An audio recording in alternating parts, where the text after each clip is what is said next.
tidak lagi. Kalau dulu memang awal-awal ya. Terus apakah perilaku anak di yayasan berbeda?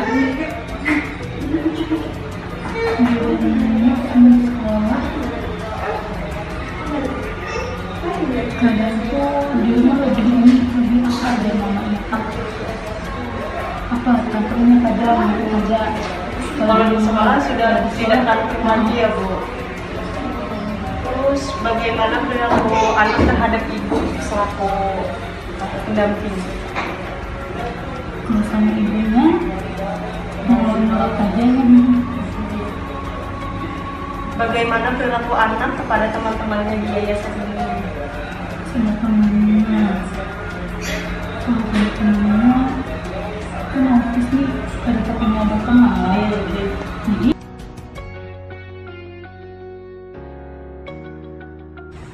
31 Oktober 2006.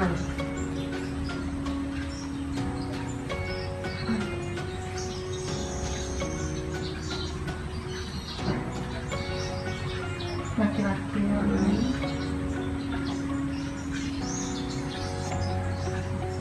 Islam.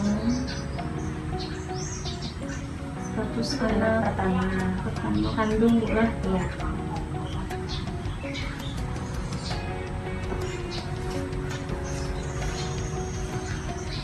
Anak berapa?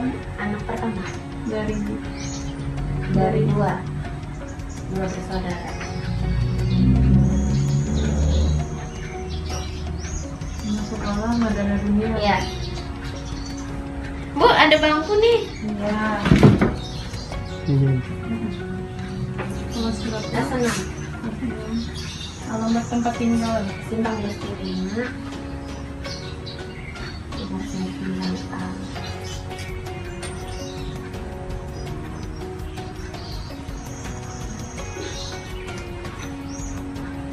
Perkembangan pada masa kelahiran misalnya di bayi itu kita jadi kita sambil rekam aja supaya Lahirannya normal.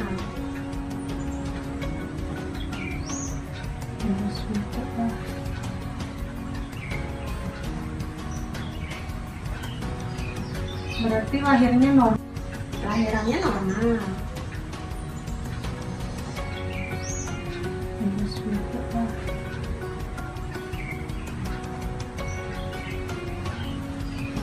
Berarti lahirnya normal gitu lah, kada sungsang, kada prematur juga, tapi nangis pas Cukup bulan, lagi iya. Penyakit pada masa kehamilan Tidak ada. tidak ada pula. Oh tadi salah dulu nah, perkembangan pada saat masa kehamilan misalnya ada apa ya lah kontraksi atau apa itu lancar aja Bu. Usia kandungan 9 bulan pula. Riwayat proses kelahiran normal juga. Tempat kelahiran di bidan atau rumah. Hari masih boleh pakai rumah lagi. Ini gila wah ini sudah Dulu kan Bu Eni kan boleh lagi. penolong proses Bidan. kelahiran. Gangguan pada saat bayi lahir misalnya kayak ada respon atau enggak normal aja Bu lah. Berat bayi Pak saat dilahirkan 2,7. 2,7. Panjangnya Tanda-tanda kelainan pada bayi Bu.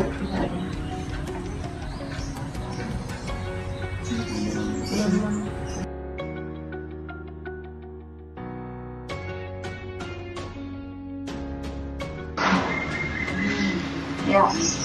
Iya. Iya, terus. Bisa ya.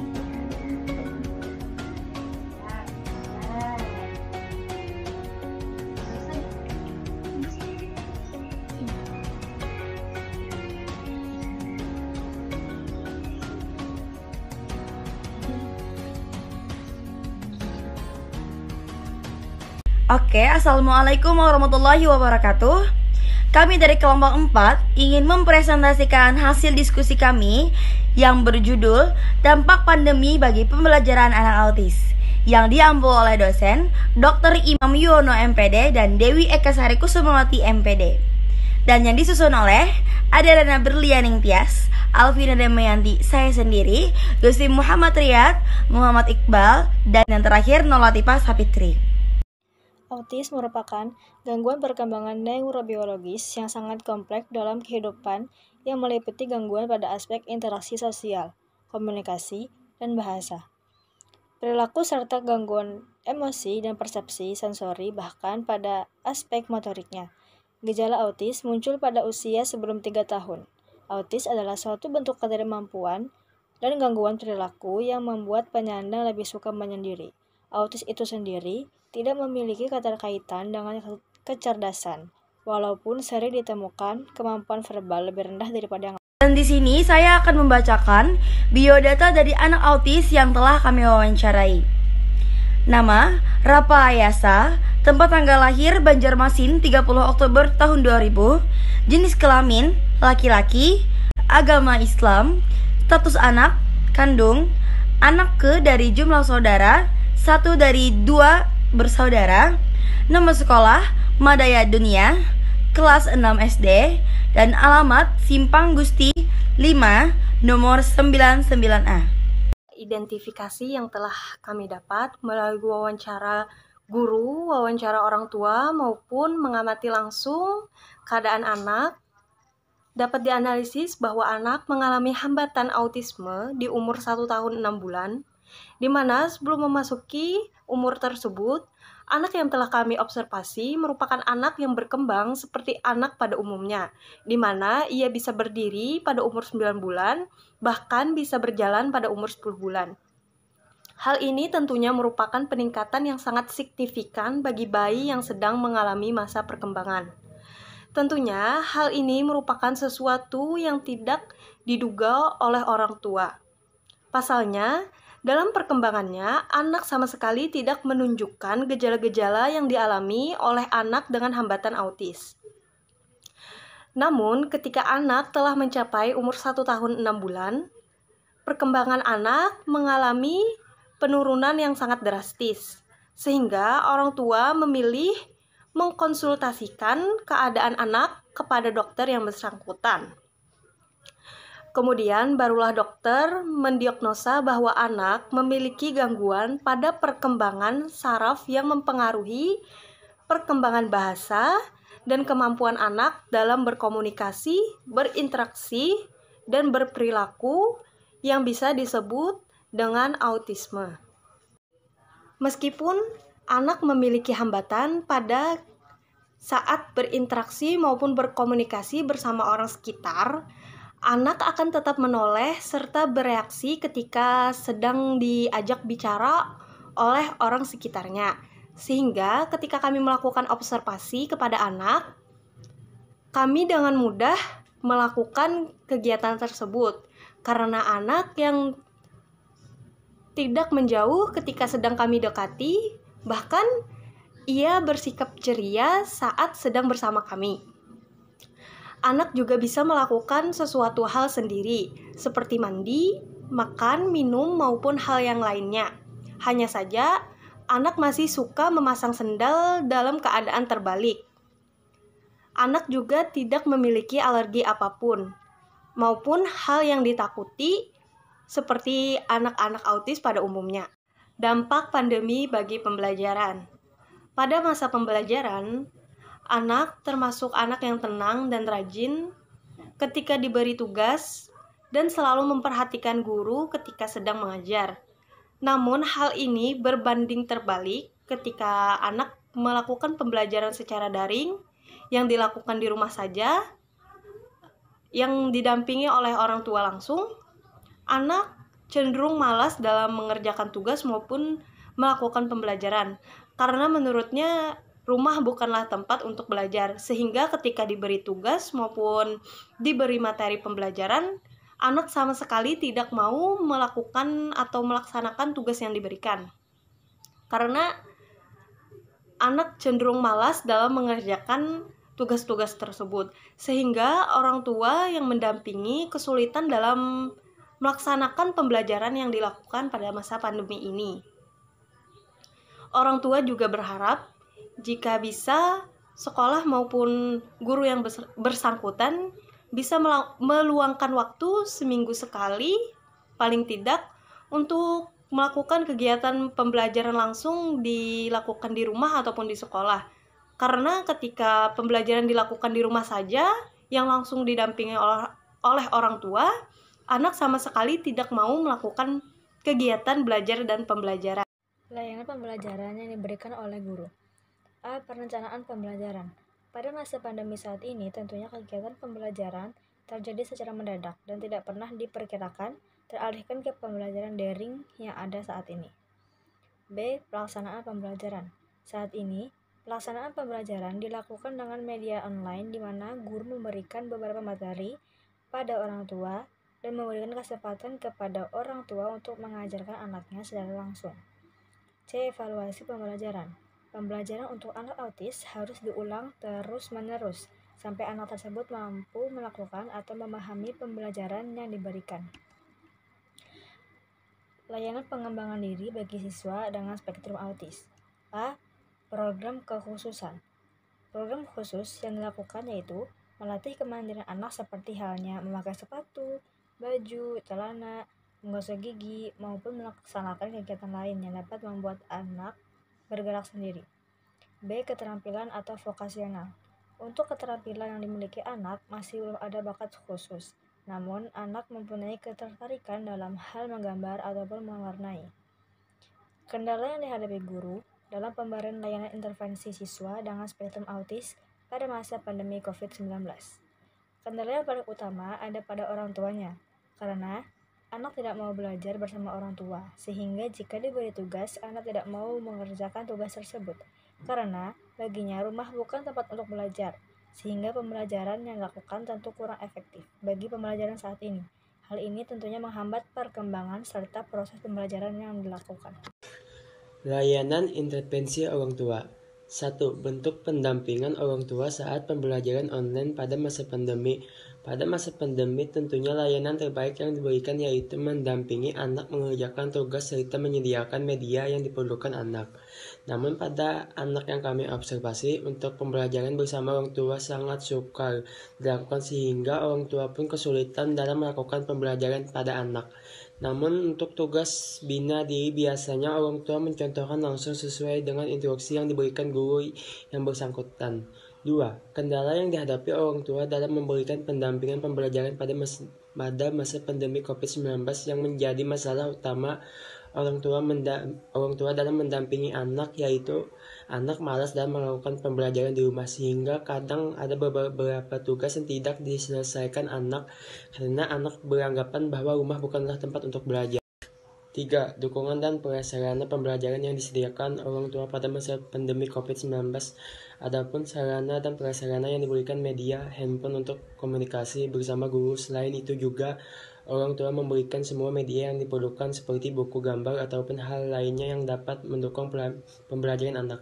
4. Layanan terapi diikuti siswa dengan spektrum autis pada masa pandemi COVID-19. Pada masa pandemi dilakukan terapi tugas dari ponsel seperti menggambar dan lain sebagainya yang telah diinstruksikan oleh guru didampingi orang tua secara langsung.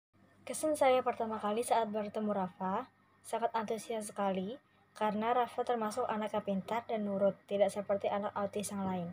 Rafa termasuk anak yang pendiam, tapi cekatan dengan hal yang dia sukai, misalnya berenang.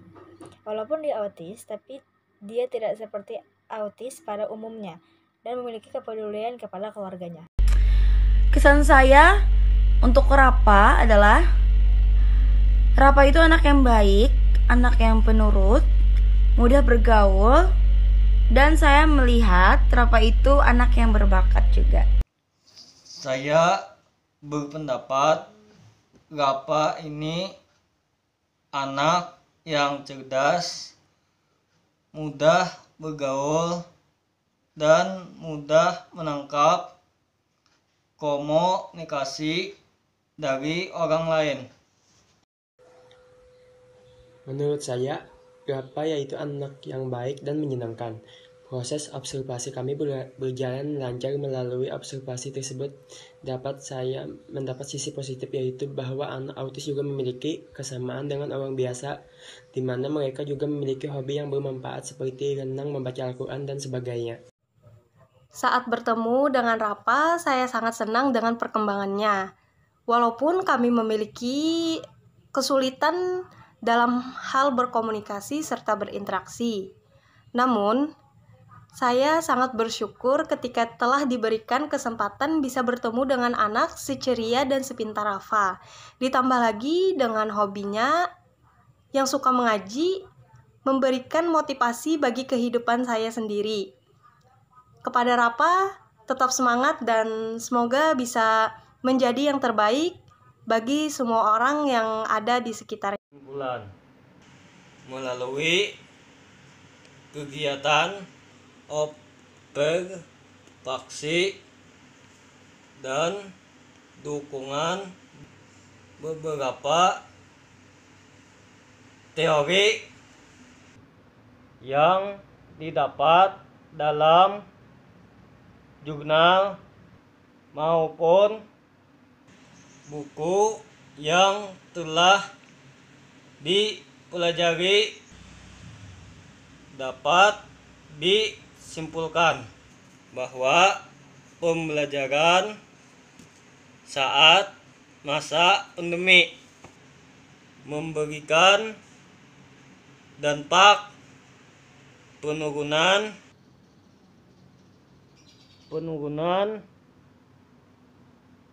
kualitas pembelajaran bagi anak autis, karena anak autis perlu